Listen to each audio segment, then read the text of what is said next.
welcome, guys. What's good? What's poppin'? It's your girl, Amara, La Negra. You already know. And you're listening to Exactly Amara, a production of iHeartRadio. Thank you guys for tuning in every Thursday. You already know every show is different. Every show I have something important to say, at least to me. And I love the fact that you like to listen. With that being said, as usual, don't forget to subscribe. Don't forget to rate us 5 stars. Ya tú sabes, mi amor. Those 5 stars, tú sabes, because I have to keep growing. Y don't forget to share this podcast with every single person that you know, especially if the podcast hit home for you and you feel like, you know what? I know a friend, I know a cousin, I know somebody that needs to hear this. Mi amor, don't be stingy with the podcast. Pass it down. Bueno, with that being said, I'm super excited because today I have such an amazing guest. He is an amazing actor. He's a producer. He's mi amigo del alma. Even though we haven't had the opportunity of spending too much time together, I love the way that we support each other. Somos Latinos. We're super close to our family. He's also the host of Essential Voices on my Cultura podcast network. Somos de la misma familia. Recientemente se casó, tuvo una bebé. I mean, his life has evolved and changed so much from when I first saw him on TV. I am so proud to have today on Exactly Amara, Wilmer Valderrama. Mi amor, ¿cómo tú estás? Amara, ¿cómo te quiero? ¿Cómo te quiero, amor? Y yo a ti, cuéntame, ¿dónde estás? Aquí estoy en Los Ángeles, California en este momento. De raro, como una vez al año que pasa, pues está lloviendo hoy aquí en Los Ángeles. Tengo el primer día off. You know, I'm off for the first time in like a while today, so I have a day to just catch up on office stuff, and everything's good. You know, I'm very happy to be able to talk to you, and I'm so proud of the show you've created and how transparent and how candid and how vulnerable you've been on your show, and it's inspiring to see you go out there and lead with our culture first and follow with your heart and your humor. And I'm just so proud to be here with you. Amen. Thank you so much. And you know what? I too am proud to know that we're both part of the same family, my Cultura podcast a network that gave us an opportunity to celebrate nuestra cultura, celebrate who we are, give us a platform. For those that haven't heard your podcast, what is it about? What's the vibe? A ver, dile un poquitico, a little tease. So, I mean, to give you a few lines on it, at the beginning of the pandemic, we were experiencing a lot of dividing forces, right? A lot of our communities were being left to kind of fight on their own. And I think as soon as the pandemic happened, we were kind of forced to look at one another and really support each other on a community level. I think it woke up a lot of stuff. I mean, a lot of bad stuff and a lot of good stuff in society. I think that there's a lot of things that kind of came to surface during the pandemic that was really odd and really weird and really complicated to understand. And even the people that you love the most and you thought of the world of, when the moment of desperation and pandemic and the uncertainty of what it really was happened, different elements, different caricature traits started waking up in people. So I went to the grocery store and I saw my grocery store worker and I said, "Hey, how you doing through this whole thing?" And she said, "I'm doing okay." And I said, why are you just okay? What's wrong? And she said, people were so mean. People were just, going off on them just because they didn't have toilet paper. Right. And I think about those moments where the canned food and the toilet paper was threatened to be, low, and people were going crazy over their toilet paper, and people were going off on the grocery store workers in a weird way. And she straight up said to me that people would call the grocery store and she would pick up and be like, "Hey, do you guys have any toilet paper, or canned food?" And be like, "Well, we're running out, but we're going to get another shipment tomorrow."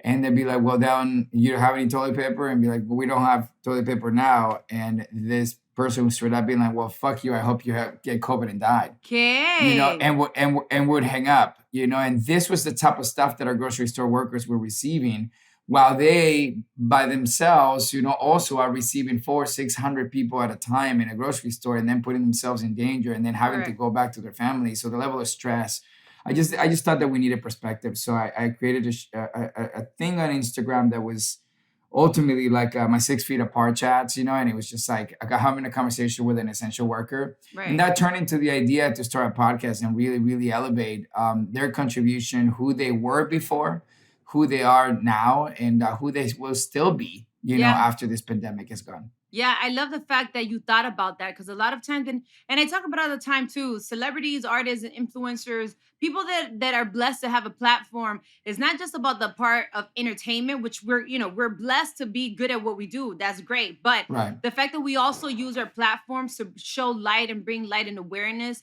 on things that are happening in our community. We figure out ways to uplift our community, our people, all these things overall. I think that should really be appreciated because not all of us do it. And it takes a lot of balls and guts to do it. So I Mhm. personally want to thank you for your podcast and what you're doing for your community, for our fellow Latinos, our Latinx community. We need more people like you. And with that being said, I know that you, por ser tan buena gente y tener tan buen corazón, papá Dios te bendice pila. Y parte de eso ha sido the fact that you just recently welcomed a baby girl. Yeah. Yeah. Felicidades. How do you feel? How was the before and after? Like let's say when she was pregnant, obviously you knew that the baby was there, pero now that you had the Mhm. opportunity de oírla llorando, de verla, los mulitos, los bracitos, los buchitos, how was Yeah. that process for you? It was really interesting. I think that you go your whole life and you know that at some point that's something that you will most likely embark in, having a family, having a home, and all of that. And as artists, I mean, you kind of devote so much of yourself to try to make this happen, and once you get some level of stability and you feel like it's time, and FYI, you're never really ready. Like people are like, I'm ready for this. Like the truth of the matter is you're never really prepared, and that's okay because something wakes up in you, something is in you already that's ready to engage the moment that becomes a reality. And I think that's what happened for me.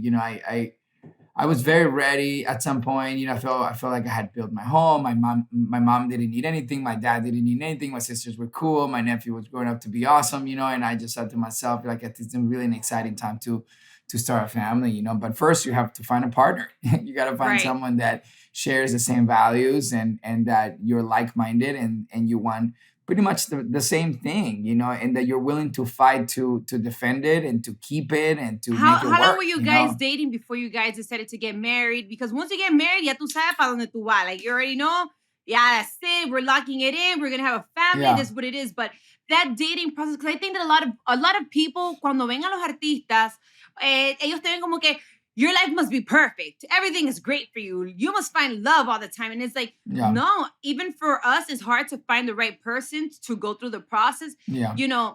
¿Cómo tú decidiste, ok, esta va a ser la mujer para mí? This is the one that I'm It- going to have my it's family with. it's it's funny that you say that because you're right. I mean, people think like, oh, you're an artist, so I mean, you might have, there's so many different. And the truth is, in my life, in 26 years of my career, I've only had like, probably about 5 serious relationships Right. because you know you you go to long periods of times where you kind of start you start kind of giving in to what you think you probably should have, when really you don't ever ask yourself, what are your real needs? What do you Mm. want from a partner? What do you really need from a partner? And I think Mhm. that was important for me as I kind of grew up and it started evolving, and understanding, and I was changing, right? I was changing, and I feel like your needs started changing at some point. You become someone that loves to be there for people, Right. loves to show up for people, and then uh in the process you forget a little bit about the fact that you got to show up for yourself, Yes. and you never ask yourself, what do you need, what do you want today, what do you feel today, because as soon as you get up, you're of service, right? I mean, Yeah. as an artist, you give yourself to your audience, you give yourself to your Yes. family, you give yourself to everything, and sometimes you're depleted, you're Yeah. Who sad, gives back to you're you? Who feels back it's into tough. you? Yeah.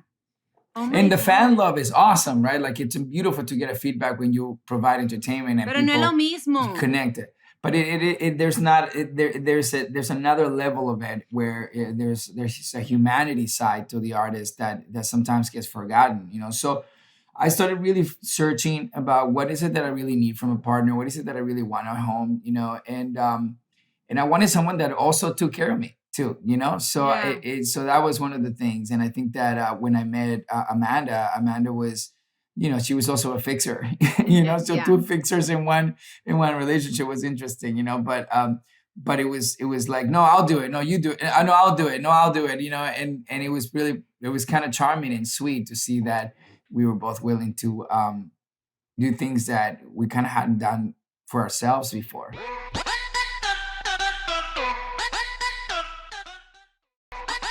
Now you have to give yourself and spread and divide tu tiempo también to give yourself as a father. Because obviously your baby girl is going to need you.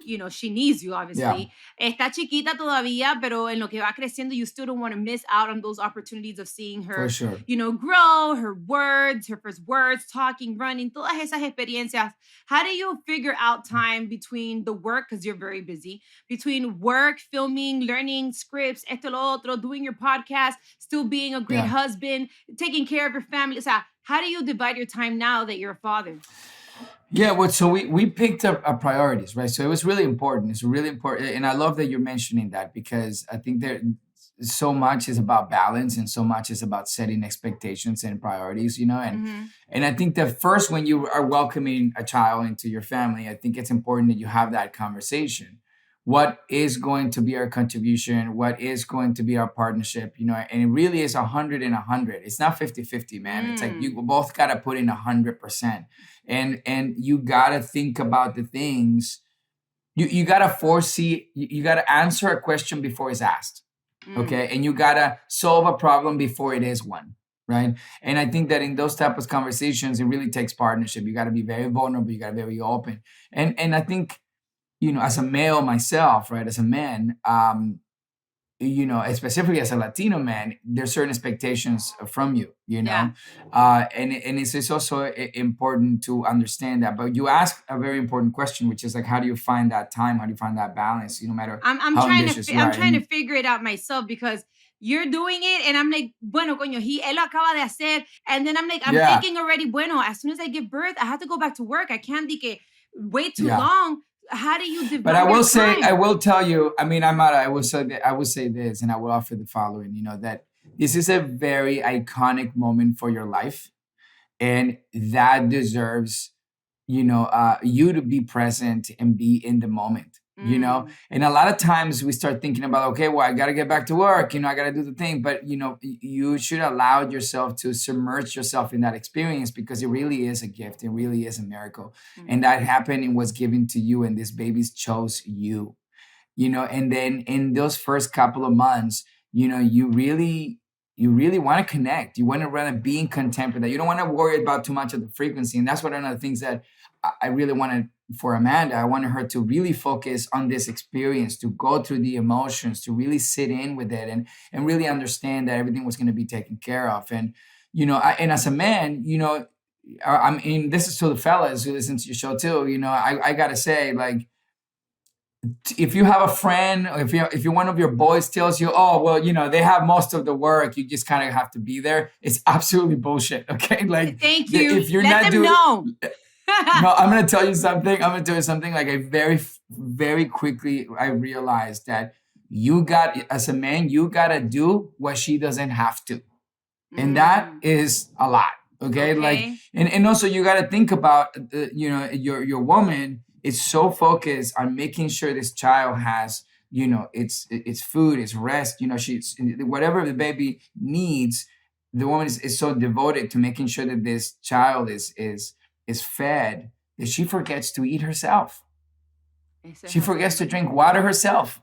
Yeah. And like, in that moment, those little things that you can do just to show up, making sure that while she's breastfeeding or giving the baby the bottle, that you are also giving her water, that you also feeding her food, because she will forget and she will skip meals, and that's a mood stabilizer. Didn't you see her a little bit different once you saw how her body transformed and what she was willing to do? Like, because I think that sometimes los hombres, porque ellos físicamente, they don't have to go through it, they may not understand the fact that, by the way, does she push? Yeah. Oh my gosh, she deserves you. You better have given her flowers y todo.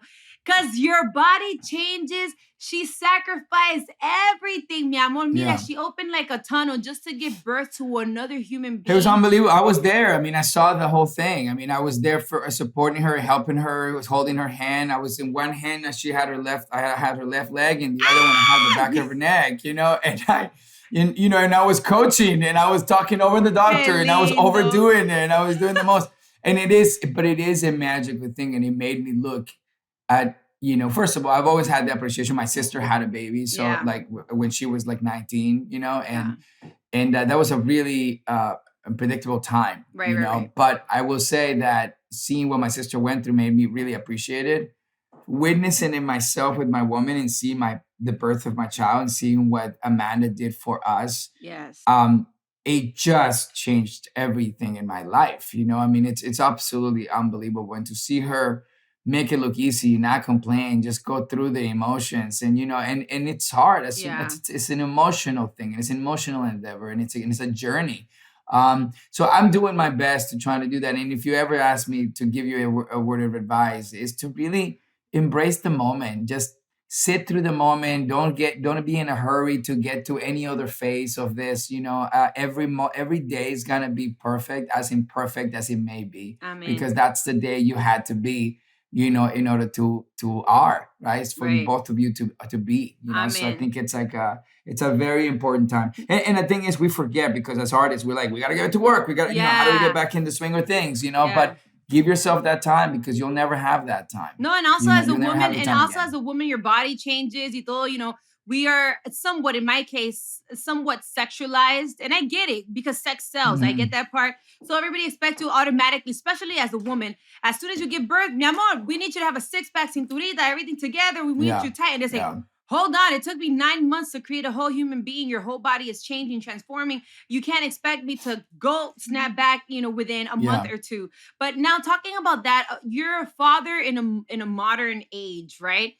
What are your biggest fears? Because I'm not gonna lie, I am blessed to have 2 girls, pero I was hoping to have a boy. And part of it was because I wanted to raise one good man. I always said, yo quiero criar un buen hombre en este mundo. But at the same time, it was part of my own personal fears of knowing that for women it's so much harder in this world. Tienes que protegerla, cuidarla. O sea, las niñas. What are your personal fears as a father this age, now that you have a baby girl? Well, I mean, look, you are an example, and you are a woman that has contributed to the liberation of a lot of the perception and inheritance of oppression for women. Oh, and man. You got to be proud of that. So your daughters are going to be born in a world that's very much, very, very different than the one you did. And it's don't get it twisted. I mean, this is a woman's world now, officially. I agree. You're seeing world leaders, female world leaders. You're seeing in television and film, most of our lead actresses are the ones leading the chart when it comes to blockbuster and television. So I think what I'm saying is that pop culturally, they're going to be welcoming into a world where they will have choices, unlike the ones that my sisters did. Right. There will be a desensitization of the actual perception of what she is meant to be as a woman, and she will have a choice. Mm-hmm. So that's hopeful for me. That makes me excited. I think that she will grow up with the ability and the freedom to learn any skill she wants, to get any education she wants, if she wants to. Yeah. And I think you should really feel proud of what you have contributed, Amara, as a woman and as a voice, because you are also putting brakes in the road she will walk on, and I think it's important to trust that, and feel good about that. But all in all, I agree. I can't wait to have a son as well, but having a daughter first. Oh my God. Social media, the music that we listen to now, like, okay, growing up, my mom would listen to, qué sé yo, José, Luis Miguel, un merenguito, this and that. And the lyrics were like, baila apretadito, no sé qué, and it was great. Now it's like, I'm a bad bitch. I want a Hermes bag. And I'm like, oh my God, what are my babies going to listen to? What's happening? So it's like, it's so real. That's so real. Everything has changed. Now when your baby girl grows up and she's in her teenage years, what? Yeah. Because we got OnlyFans now. I don't even know what's going to come out later. Oh, God. Don't even say that out loud. Don't even say that shit out loud. OnlyFans. Don't even say that out loud. So it's like, how do you prepare as a father now for what's to come? I have fears, and I'm a woman as a mother because yo sé lo que las muchachitas están haciendo.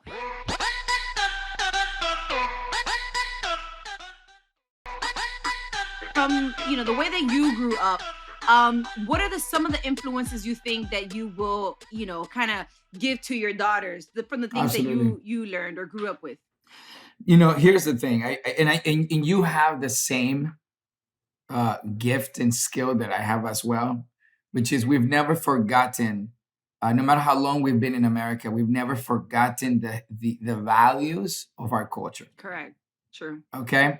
So as much as I fear the new inheritance of technology and what their peers are going to be doing, I think that it's important that we continue to fight and drill the values of our culture. Most importantly, the essence of who we are as people, right? Yeah, we are celebratory. We are very, very colorful, but it is in our music, in our stories, and in our traditions that builds their character, and I think we have to trust that a little bit, that as much as we want them to assimilate to everyone they go to school with, when they come home, salsa music should be on the radio. Así mismo. Yes. You feel me? Like, the lunch has got to be frijoles, tajadas, and arroz. ¿Sí me entiendes? Like we got to make sure that when they come home, it feels unlike anything they need outside. True. And I think it's important to also trust that as well. So I think when you ask me, like, what are the values,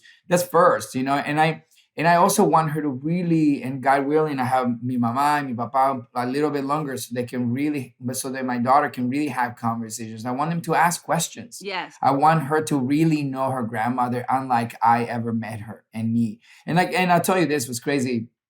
I went to lunch with my mom like a year ago, and I asked my mom, I was like, Mom, did you, when you were young, when you were like, I don't know, like 19 or 20 or whatever, like where were you in school when you were, what was your favorite thing in school? And she's like, well, I was really good at math. So I got a job at a doctor's office, and I was a receptionist, and I would do the appointments for the doctors. And I was like, you worked at a doctor's office? Exactly. What? I didn't, my brain was melting. Like I had no idea. I was like, you know what I mean? Yeah. So it's so incredibly important that we dig that deep, we ask questions, that we know who they are. Is true. It is true. I agree 1,000%. And you even know what I would love to do? Maybe te lo voy a compartir ideas, cosas mías, whatever. I would love, I'm not saying I'm gonna do a whole life documentary, but I would love to record my mom and have her just talk about your youth, talk about just so that I can have it. Because Dios no quiera, tomorrow, God forbid, something were to happen, I want to be able to have those stories, not just in my head, but also be able to share it with my daughters, share with my granddaughters. This was your grandma. This is what she said. This is what her life experience were, all those things. And we use technology so much just for us. Why not also use it for our parents and to have and save those memories? It's like back in the days, we used to print out pictures. I have albums and albums and albums of baby pictures. These days, if the internet were to break down, our phones were to disappear, the iCloud le pasó una vaina, all my memories and all my things gone, vanished. Gone. So that's definitely one of those things that I feel that we should figure out ways. Now I'm going to ask you one last question because I know you have to go, but I grew up in a household bien dominicana, bien latina. Mi primer idioma es el español. I'm very proud to speak Spanish, but growing up and being born in Miami, I just didn't feel like I needed to speak Spanish because what? I go to school, my friends speak English, esto y lo otro. In your case, the father of my babies is Latino, so we both speak English, we both speak Spanish, pero nos vamos a asegurar de que nuestras hijas hablen español. En tu caso, tu esposa es americana, right? Well, she's half Mexican. Okay. Es mitad mexicana. Yeah, she's half Mexican, half white, but she is also taking Spanish classes because she, it's funny because we had the gift You and your guy had the gift that we were taught Spanish at a really young age, but a lot of Latinos in America, and a lot of our listeners, they Spanglish. Unfortunately, grew up in a different, generation where sometimes our parents, and I'm not saying my dad and my mom because they could not be more Colombian Venezuelan, right? But I'm saying some of our Hispanic or Latino community in the United States came, from parents whose grandparents said, "You're in America, you only speak English." Correct. Right? Yeah. You're in America, this is how you dress, this is what you listen to. When you're here, you do this. They were trying to make them adapt. They were trying to make it adapt, which in many ways they were trying to keep them safe. Right. And what happened is that then now those parents grew up not knowing how to speak Spanish. And now those kids have this interest. And I'm talking about the generation that listens to you and that listens to me and that is growing up right now. Right. Now they have an interest to be Latino more than ever. Mm-hmm. Now they want to be Latino. And now they look at the parents like, why don't I speak Spanish? Right. So I think that to your point, I think that my daughter, my mom speaks to her only in Spanish. Okay. My dad speaks to her only in Spanish. I mean, she's only 10 months old. No right? importa, para que vayas recogiendo palabritas. Right. Exacto. So then my wife is straight up in the middle of Spanish classes. She speaks Spanish now and all that. Yeah. But we forget because we speak English so often that we ourselves forget to talk in Spanish back to them. Yes. So you got to make an effort. You got to really make an effort. And I'm gonna make sure that Spanish is her first language, even though she was born in America. Most definitely. I agree 1,000%. And that's part of us not losing our culture, us not losing our essence, is being able to at least try. You don't have to know perfectly, but at least try to also maintain that Latino language in your household, and especially while you're raising your kids. In my case, my mom only speaks Spanish, un inglés machucado terrible. Only I understand her, but I think that I too will do my best to teach my children Spanish because I obviously in this country, the more languages you know, mejor todavía. Eso no perjudica a nadie. But with that being said, Wilmer, de verdad, thank you so much for coming in today. I am so grateful for you. I wish you nothing but the best now in your new stage as a father, como esposo, como actor, como hijo, with everything that you're doing. You're amazing. I am blessed to have you on my podcast. And conchale, can I tell you something? Cuéntame. Can I just say something to you? Yes. And something that nobody offered my lady and me at the beginning of this experience. One thing that was really important to us, and I kind of, I'll leave you with this, but it's important that I say this to you because, man, I watch you and I see you grow, and I am so proud, to call you a friend and like hermanita del alma también, and even though we're from the East Coast and the West Coast, I'm just so incredibly proud. We don't have anyone like you, and we needed you for so long. And I just want you to really come full circle to this one thought. Like when you first came to in a situation and you're about to, be a parent, everyone offers you the horror stories, right? First, they're like, oh, it's this and this, and you lose that and forget about intimacy and da-da-da-da-da-da. And like immediately they're like, but, and then they follow it with like, but you're going to be fine. But it's going to be great. And you're like, how the hell does, right. How does that even make sense? So I just want you to trust yourself.